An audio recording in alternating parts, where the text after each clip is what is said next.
LPG को लेकर दबाव, केरोसिन, कोयले का इंतजाम, इंडक्शन का यूज है ऑप्शन, लेकिन इसके साथ ही एक और ऑप्शन है जिससे आपके घर गैस की किल्लत होना मुश्किल ही है। इस ऑप्शन से आपके घर का चूल्हा लगातार जलता रहेगा।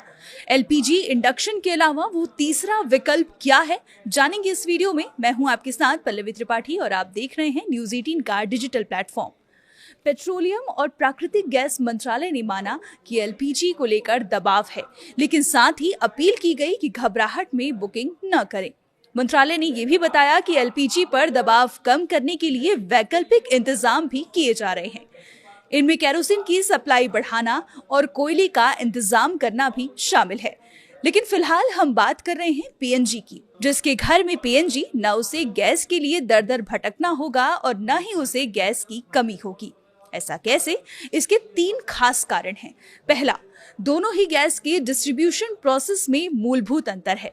दूसरा, एलपीजी के मुकाबले पीएनजी के मामले में भारत इंपोर्ट पर कम डिपेंडेंट है। और तीसरा सबसे बड़ा कारण, दोनों ही गैस यूजर्स की संख्या में जमीन आसमान का अंतर है। इन्हीं वजहों से जहां एक ओर एलपीजी को लेकर मारामारी मची हुई है, वहीं पीएनजी बिना किसी दिक्कत के अभी तक लोगों को मिल रही है। भारत अपनी जरूरत का 60% से अधिक एलपीजी आयात करता है। इसमें से लगभग 90% आयात उसी स्ट्रेट ऑफ हॉर्मुज के रास्ते से आता है, जो इस समय जंग के कारण काफी सेंसिटिव बना हुआ है। पीएनजी के मामले में भारत काफी हद तक आत्मनिर्भर है। देश अपनी जरूरत की लगभग 50% प्राकृतिक गैस खुद पैदा करता है। इसके अलावा सरकार ने आवासीय पीएनजी को टॉप प्रायोरिटी श्रेणी में रखा है। संकट गहराने पर सरकार ने पेट्रोकेमिकल और अन्य औद्योगिक प्लांटों की गैस काटकर भी घरेलू पाइपलाइन में आपूर्ति सुनिश्चित की है, जिससे आम आदमी का चूल्हा जलता रहे। देश भर में 33 करोड़ से अधिक एलपीजी कनेक्शन हैं।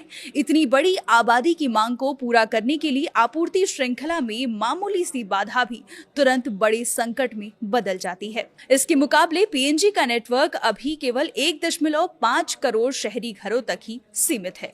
उपभोक्ता आधार छोटा होने के कारण सरकार के लिए संकट के समय में इस सीमित नेटवर्क को संभालना और आपूर्ति बनाए रखना अपेक्षाकृत आसान होता है। एलपीजी और पीएनजी के बीच सबसे बड़ा डिफरेंस लॉजिस्टिक्स का है। एलपीजी का डिस्ट्रीब्यूशन प्रोसेस काफी मुश्किल है।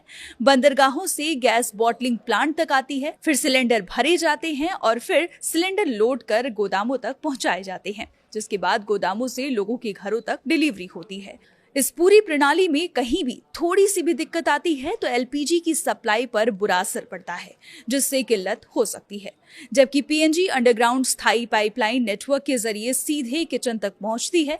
इसमें न तो कन्वेंस का झंझट है, न बॉटलिंग की देरी और न ही गैस बुक कराने की दिक्कत। पाइपलाइन में गैस की सप्लाई कंटिन्यू रहती है। इसी वजह से फिलहाल पीएनजी मिलने में लोगों को कोई दिक्कत नहीं हो रही है।